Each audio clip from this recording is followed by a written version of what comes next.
Buenas noches. Tenemos aquí unas preguntas y vamos a tratar de contestar cada una de ellas de la manera objetiva, eh, a fin de poder tomar una decisión propia y desarrollar lo que conocemos como competencia de pensamiento crítico. La primera pregunta relacionada al gobierno de Alberto Fujimori, gobierno que se desarrolló entre los años de 1990 al año 2000. Nos dice así: en el caso de la privatización de las empresas, entre los años ya mencionados, ¿cuál cree usted que es el caso más alarmante de todos estos casos? ¿No? Y bueno, aquí están las ventas de las compañías aéreas de Aeroperú, que era la línea de bandera, ¿no?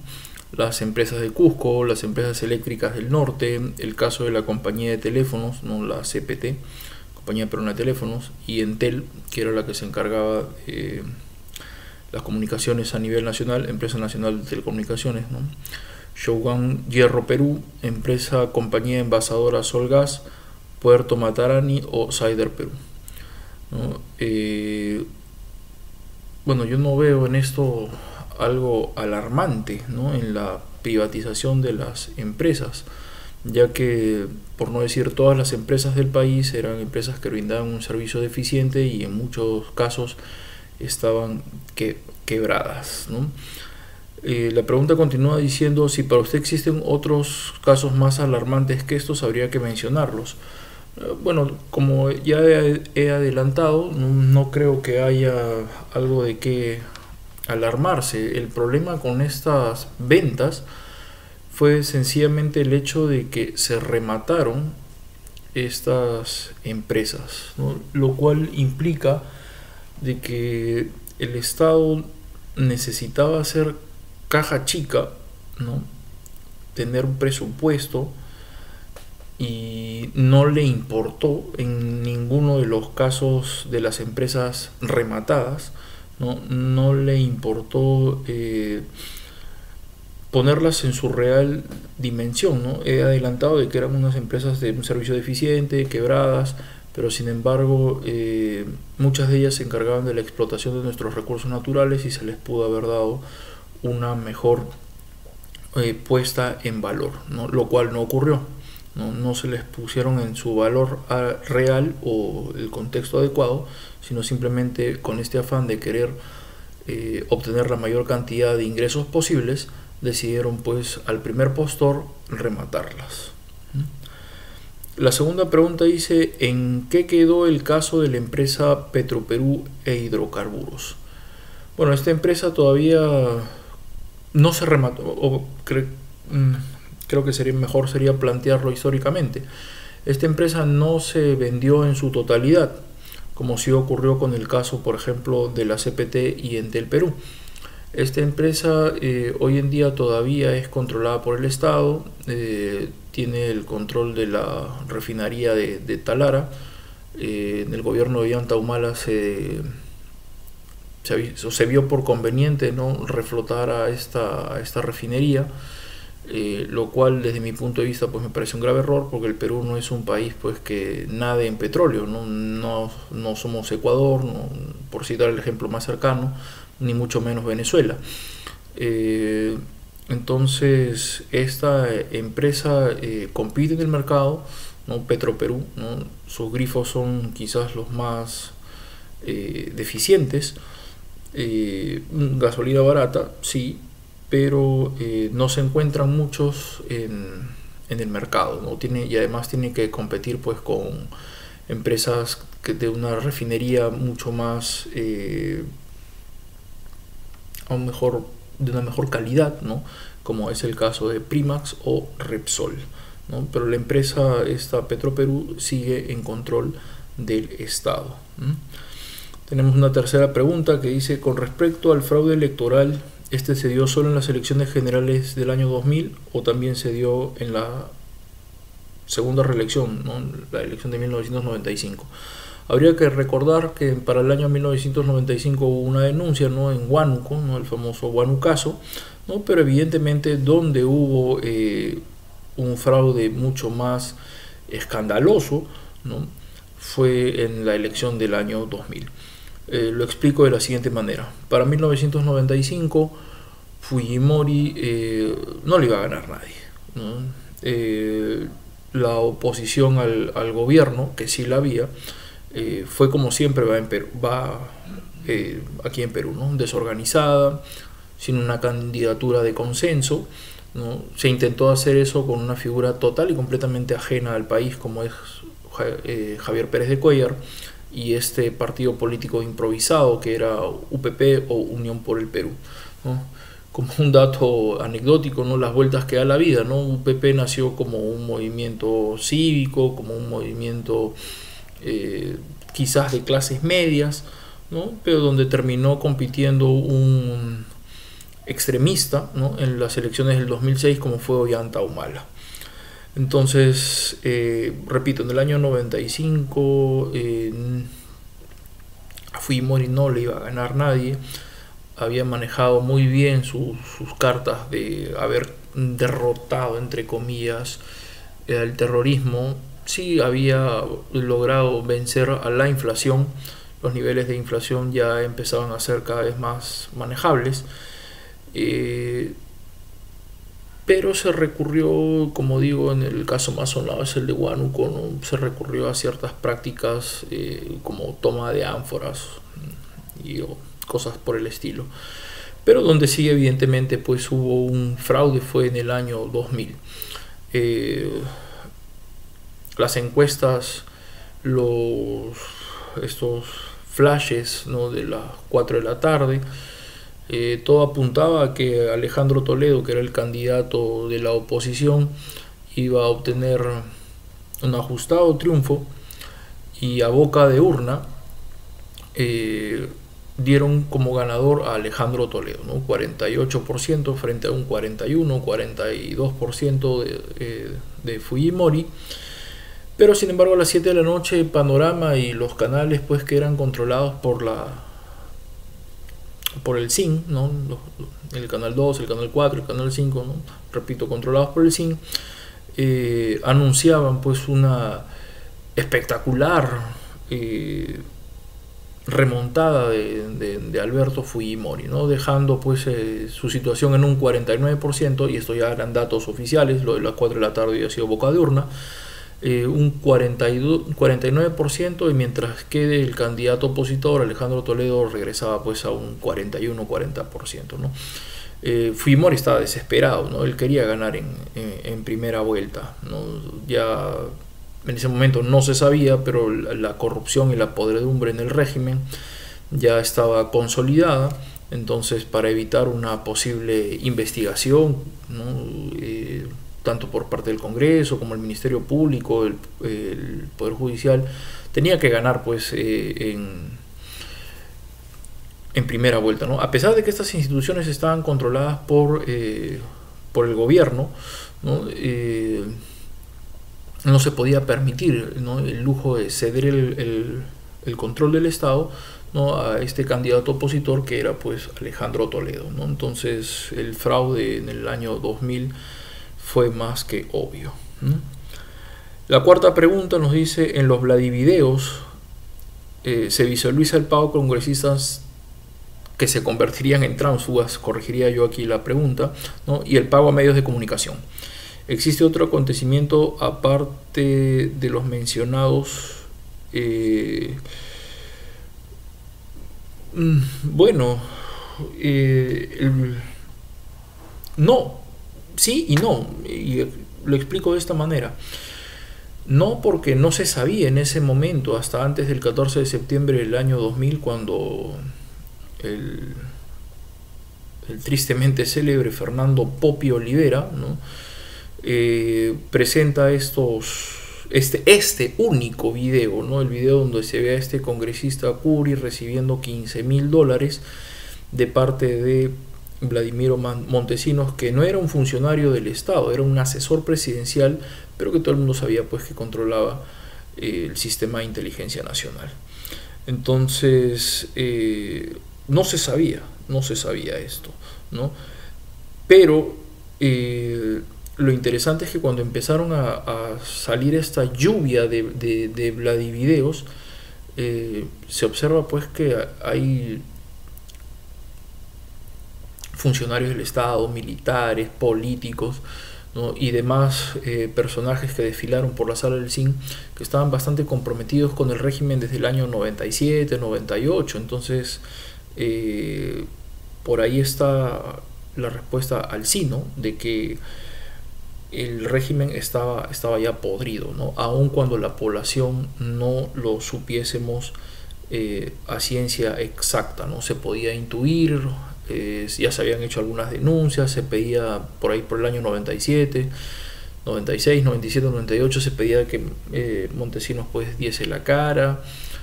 Fujimori dio una entrevista con él bastante jocosa, pero el punto es que ya habían estos casos de corrupción, todos evidentemente filmados por este hombre Montesinos, y lo que no se sabía era cuántos eran en realidad los que habían desfilado por la salita del CIN.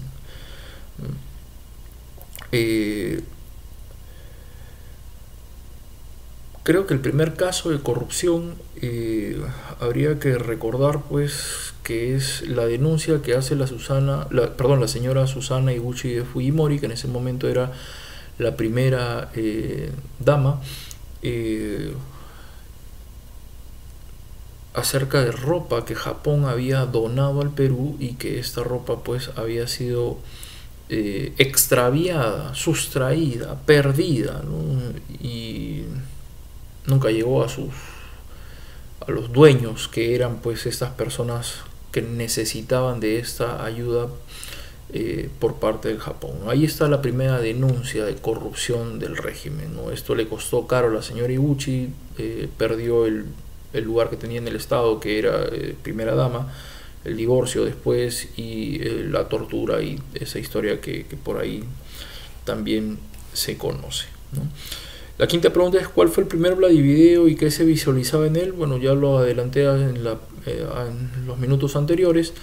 Este congresista Curi, que era un congresista de la oposición, por $15,000 termina pasándose a las filas del oficialismo, ¿no? Lo cual habría que recordar también que en la elección del 95 Fujimori gana con el 63% de los votos, lo cual significa que gana en primera vuelta y tiene la mayoría absoluta en el Congreso de la República, vale decir, poder ejecutivo y legislativo controlados por Alberto y compañía, lo cual no sucede en el año 2000, no es necesario ir a una segunda vuelta.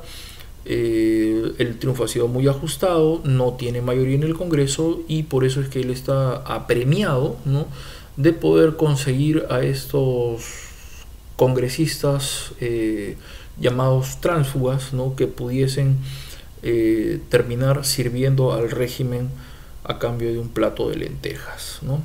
La sexta y última pregunta dice: ¿qué acontecimientos se dieron en el fraude electoral del 2000? Aparte de la prensa amarilla y la falsificación de firmas, ¿o no hubo más? El populismo de siempre, ¿no? El populismo que hasta incluso hoy en día nos acompaña, ¿no? Muchas promesas a cambio de andar regalando almanaques, tazas. Además, no hay que olvidar también que Fujimori pues tenía el control del PRONOA, ¿no?, el Programa Nacional de Alimentación, en el cual pues llegaba el ejército y entregaba pues a los pueblos jóvenes, a estos asentamientos humanos o barriadas, como se les quiera llamar. Llegaba pues el ejército pues con los camiones de la misma institución a regalar pues productos de primera necesidad, ¿no? Menestras, arroz, lentejas. Apoyaba pues a los clubes de madres, no les proveía pues de los insumos necesarios para que estos pudiesen funcionar. Entonces por ahí podríamos decir de que hubieron más, aparte de los que se mencionan en la pregunta, ¿no? La prensa amarilla, controlada pues por Montesinos, ¿no? Falsificación de firmas, ¿no?, para poder inscribir pues las agrupaciones que fuimos necesitaba pues para poder participar en las justas electorales. No hay que recordar de que Alberto Fujimori nunca se preocupó por fortalecer instituciones, ¿no? Entre ellas su propio partido político, ¿no? Cambio 90 mutó a algo llamado Nueva Mayoría, Vamos Vecino, Si Cumple, Perú 2000, ¿no? Entonces habría que agregar esto, ¿no? Que al tener el control del Estado, Fujimori no solamente utiliza los medios de comunicación, sino también estos programas asistencialistas con los cuales las personas podían obtener, ¿no? Los productos que necesitasen, pues, para darle vida a sus comedores populares a cambio de votos, ¿no? Populismo puro y duro. Bien, entonces estas serían las respuestas que yo puedo encontrar. Me gustaría recomendar estos dos libros, ¿no? Para un mayor estudio, ¿no? El expediente Fujimori de Sally Bowen, hay una edición universitaria, en especial los capítulos 8, ¿no? 10 y el 13, ¿no? El capítulo 8 es el apogeo del Fujimorismo, el 10 la reelección, punto de quiebre, y el capítulo 13 manejando los medios. Y este otro libro del año 1993, pero reeditado en este año 2018, ¿no? Ciudadano Fujimori, de Luis Johamovich, ¿no? Quien escribe en Caretas. En este segundo libro podemos acercarnos a la figura de Alberto Fujimori y a los 3 primeros años del gobierno, donde se trata de explicar quién es Alberto Fujimori, ¿no? En el primer libro, el expediente Fujimori, ¿no? El Perú y su presidente, ¿no? Es de la periodista británica Sally Bowen. Lo último que me gustaría decir es, aquí hay unas preguntas extra, ¿no? Las arcas del Estado, ¿no? Es el presupuesto, ¿no? El dinero, ¿no? que se va ahorrando, ¿no? Tienen que entrar a un lugar y es una figura, por así decirlo, una figura literaria, ¿no? Las arcas del Estado, ¿no? Donde él va a parar el dinero, pues, del Estado, ¿no? Que es el Banco Central de Reserva del Perú, ¿no? Aquí hay otra pregunta que dice: el pago de la deuda externa, ¿por qué teníamos esa deuda? Bueno, hay que recordar Leguía, ¿no? El oncenio de Leguía, un gobierno o su Patria Nueva, ¿no? Este programa político y económico que creía, pues, que para modernizar al país era necesario el endeudamiento. Entonces ese endeudamiento se fue acumulando con el correr de los años. Durante el gobierno del general Velasco Alvarado, en los años 70, también hubo un endeudamiento, pues, que terminan heredando los gobiernos democráticos de Fernando Belaúnde 80-85 y Alan García 85-90, ¿no? ¿Por qué existía déficit fiscal durante el gobierno de Alberto Fujimori? Bueno, veníamos, pues, de una crisis económica muy dura, ¿no?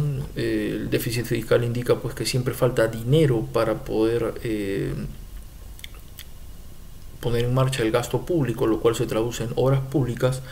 ¿Por qué existía déficit fiscal? Porque veníamos, repito, de una crisis económica bastante duro. Sendero y el MRTA hacían lo propio. Se manejó recontra mal la economía durante la década del 80, en especial del 85 al 90, y esas serían las razones, pues, por las cuales siempre faltaba dinero. Además, habría que indicar de que hasta antes de Alberto Fujimori no existía un ente regulador de lo que eran impuestos. Esa función era del Ministerio de Economía, y con Fujimori se crea la SUNAT, este órgano autónomo del Estado que es para la recolección de impuestos, ¿no? Y la última pregunta de este cuestionario de anexo sería: ¿es verdad que el fin de la privatización finalmente fue para pagar la deuda externa, financiar la reelección de Fujimori, comprar armas, cubrir el déficit fiscal?